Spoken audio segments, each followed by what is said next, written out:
Okay, अगर आपको SDM बना दिया जाए तो आपका एरिया ऑफ इंटरेस्ट क्या रहेगा, किस क्षेत्र में कार्य करना चाहेंगे आप? ये गागरोन का किला जो है ये हेरिटेज, वर्ल्ड हेरिटेज भी है क्या? अच्छा, गरीबी के मामले में भी जो इसकी एक मल्टी डायमेंशनल पॉवर्टी इंडेक्स जो है वो दिया जाता है, उसमें भारत की स्थिति रैंक पता है? पंजाबी कल्चर देखा जा रहा है कि वहां पे लोकगीत काफी सुनते हैं लोग और काफी इंटरनेशनल लेवल पर पहुंच चुका है। राजस्थानी गीत ऐसे नहीं पहुंचे। आपको क्या लगता है, क्या कारण है इसका?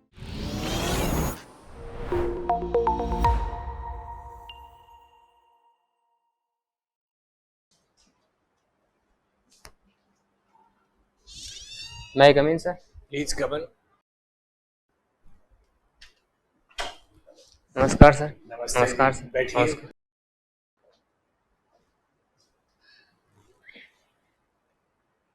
एक संक्षिप्त परिचय दें आप, बिना अपना नाम बताए। सर मैं टोंक जिले के पीपलू तहसील में डाडा तुर्की गांव का निवासी हूं। मैंने अपनी 10वीं क्लास डाडा तुर्की से ही कंप्लीट की है। मैंने अपनी 12वीं क्लास टोंक डिस्ट्रिक्ट में सेंट सोल्जर स्कूल से कंप्लीट की है और ग्रेजुएशन महाराजा कॉलेज जयपुर से 2020 में कंप्लीट किया है। मैं अभी एलडीसी के पद पर एजुकेशन डिपार्टमेंट में 12 जिले में कार्यरत हूँ। 12? Yes sir. ये हमारे ईस्टर्न राजस्थान के पठारी इलाका है। Yes sir. बाकी विशेष फसलें क्या क्या है? सर वहाँ पर मुख्यतः सोयाबीन, लहसुन और बाकी तो सर ये जो पूरी राजस्थान की फसलें हैं। 12 का चावल कैसे भूल सकते हैं? ये सर चावल भी होते हैं सर। Sorry sir. अपन ईस्टर्न राजस्थान की बात कर रहे हैं तो राजस्थान में एक बड़ा अच्छा प्रोजेक्ट हुआ है अब, ERCP। Yes sir. उस ERCP प्रोजेक्ट के बारे में बताइए। सर ये चंबल, काली सिंध और पार्वती, इन नदियों को जो बनास नदी की सहायक नदियाँ हैं उनके साथ जोड़ा जाएगा, जिससे जो पूरी राजस्थान के 17 जिले हैं उनमें पेयजल और सिंचाई की व्यवस्था की जा सके। चलिए, इसको नेशनल प्रोजेक्ट भी बना दिया गया है। Yes sir. तो उससे क्या एडवांटेज मिलेगा?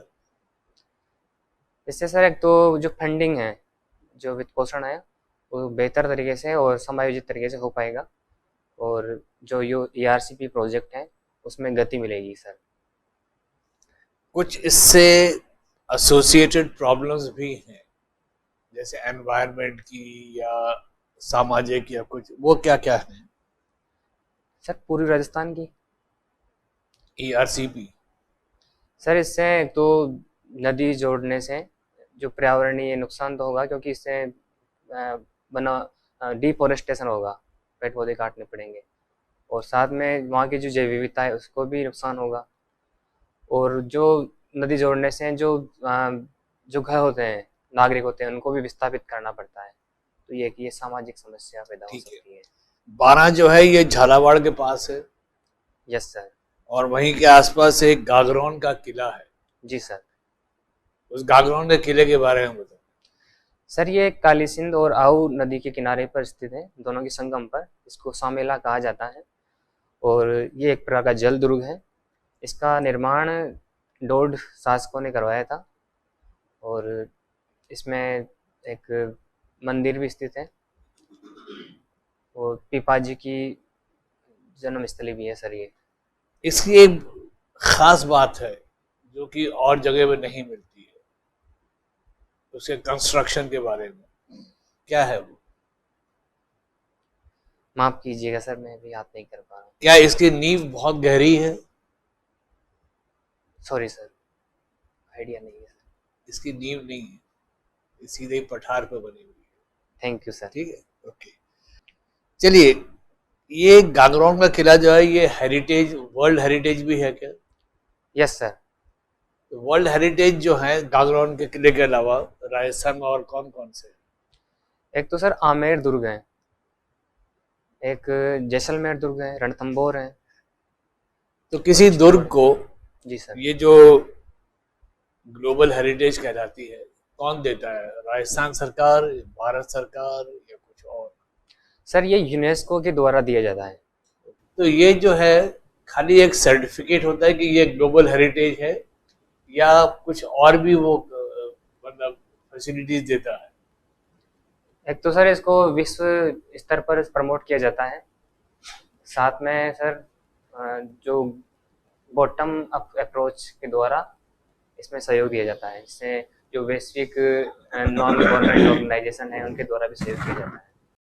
मतलब खाली और कोई रख रखाव के लिए पैसे मिलते हैं या रिसर्च के लिए या कुछ अनुदान मिलता है, या मतलब सिर्फ एक सर्टिफिकेट है कि हाँ ये हेरिटेज साइट है?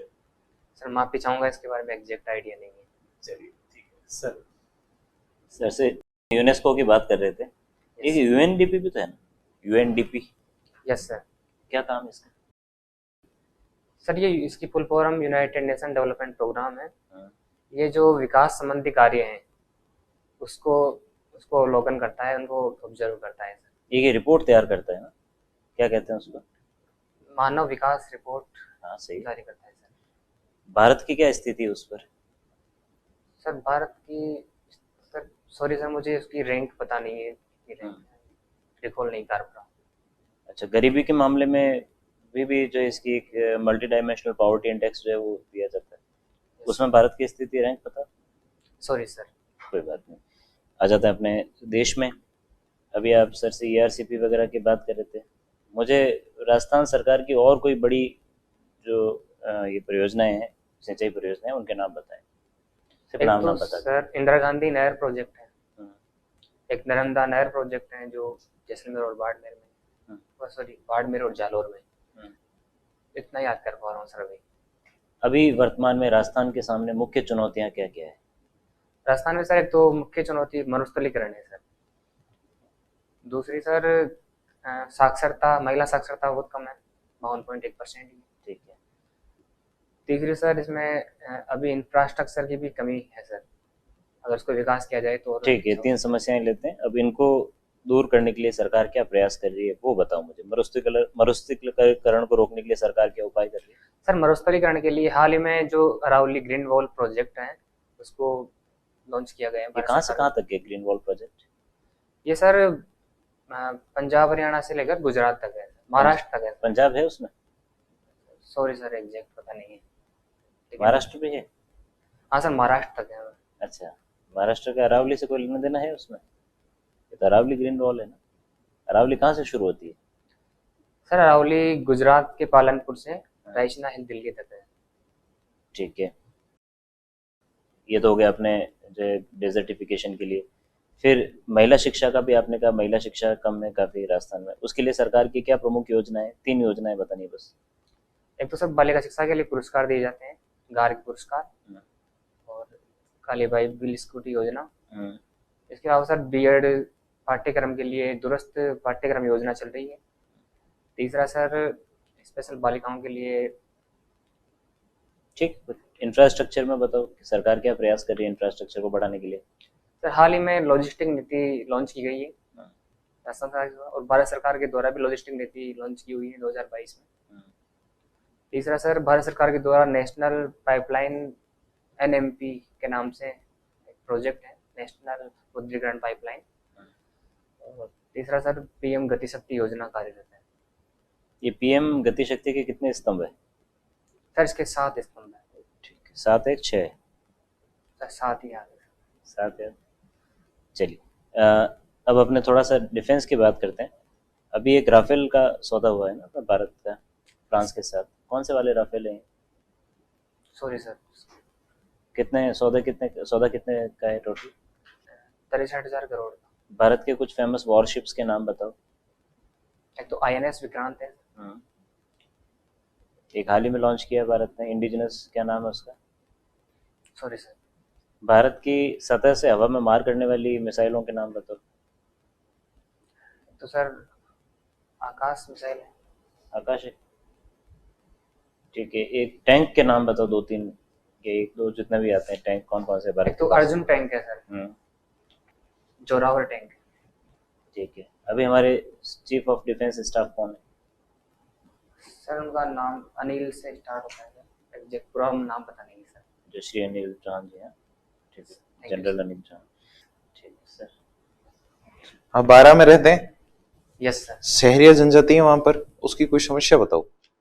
एक तो सर बेरोजगारी की समस्या है सबसे बड़ी। तो दूसरा सर जो कृषि कार्य करते हैं वो परंपरागत तरीके से करते हैं, तो उनकी जो कृषि उत्पादकता है वो बहुत कम है। तीसरा सर, उसमें शिक्षा की कमी है, शिक्षा का अभी तक उतना विस्तार नहीं हो पाया है। चौथा सर, कनेक्टिविटी की कमी है। ओके, सरकार द्वारा कोई योजना चलाई जा रही है जिससे इन समस्याओं का समाधान किया जा सके? सर जो शहरी जनजाति हैं उनको ये जो मनरेगा है उसके द्वारा भी लाभ प्रदान किया जा रहा है।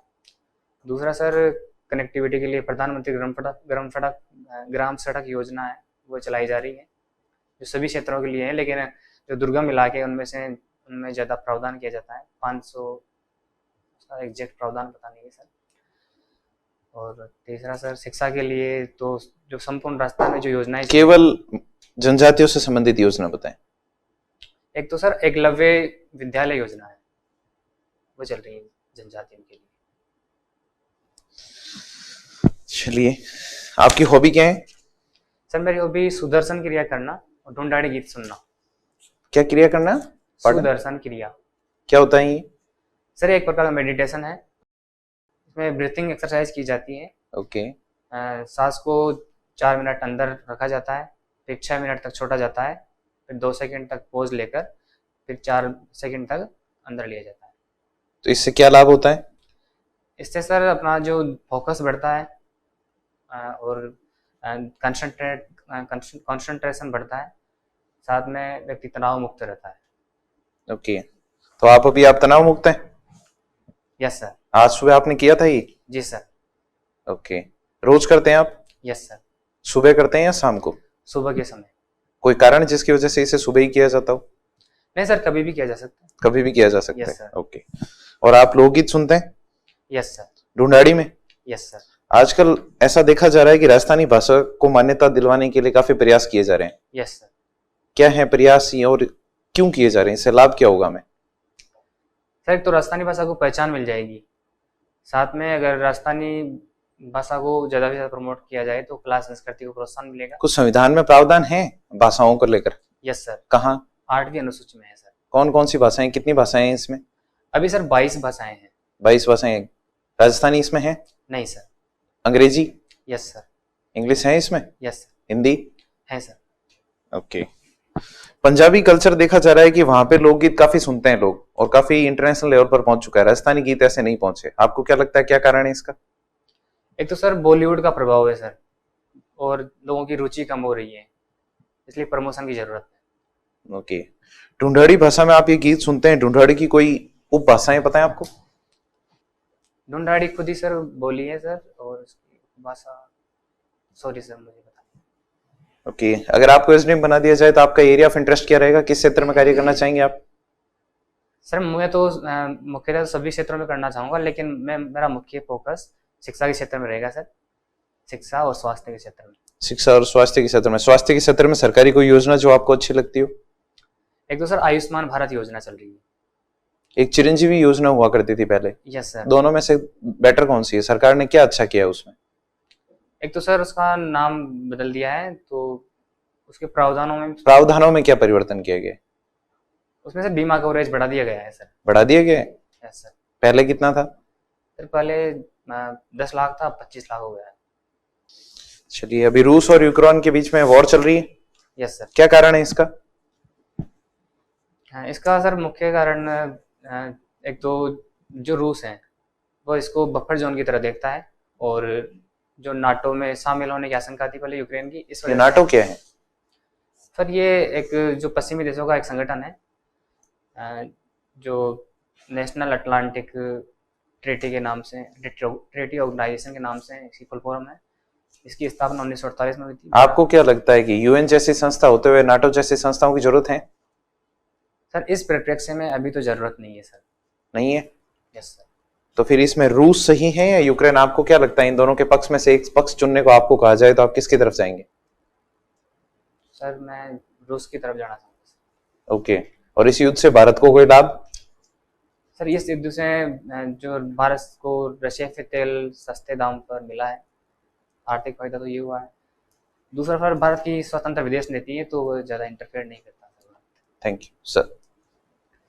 टीवी पे आपने 15 अगस्त और 26 जनवरी की परेड देखी होगी। Yes sir. कई बार देखी होगी। अब आप मुझे दोनों को कंपेयर करके बताएं सैल्यूट कौन लेता है, झंडे की पोजीशन क्या होती है और क्या क्या विशेषताएं होती हैं? सर 26 जनवरी पर राष्ट्रपति महोदय द्वारा सलामी ली जाती है और राजपथ पे सर। चलिए फिलहाल मान लेते हैं इसको। और दूसरा सर 15 अगस्त पे प्रधानमंत्री जी के द्वारा झंडारोहण किया जाता है कहाँ पे? लाल किले पर। और राष्ट्रपति का झंडे से क्या संबंध है, क्या कैसे करते हैं? सर राष्ट्रपति जी के द्वारा झंडारोहण किया जाता है और प्रधानमंत्री जी के द्वारा झंडा फहराया जाता है। ध्वजारोहण का क्या मतलब है? ध्वजारोहण में सर झंडे को खींच के लहराया जाता है सर और उसमें फहराया जाता है। आप इंसिडेंट से सोचिए, 15 अगस्त को क्या हुआ था? देश आज़ाद हुआ था। देश आजाद हुआ था, और जो पहली सेरेमनी थी उसकी मिडनाइट में क्या हुआ था? कैसे? सर उस दिन भारत के प्रथम प्रधानमंत्री जी ने, पंडित जवाहरलाल नेहरू ने भाषण दिया था। झंडे की बात कर रहा हूँ। माफ कीजिएगा सर, मैं भी रिकॉल। चलिए आज जाके टीवी पे देखना, उसको गूगल पे देखना, दोनों में फर्क क्या है, ठीक है, ध्यान रखना। चलिए आपका इंटरव्यू पूरा हुआ, आप जा सकते हैं। Thank you. Thank you sir. Thank you sir.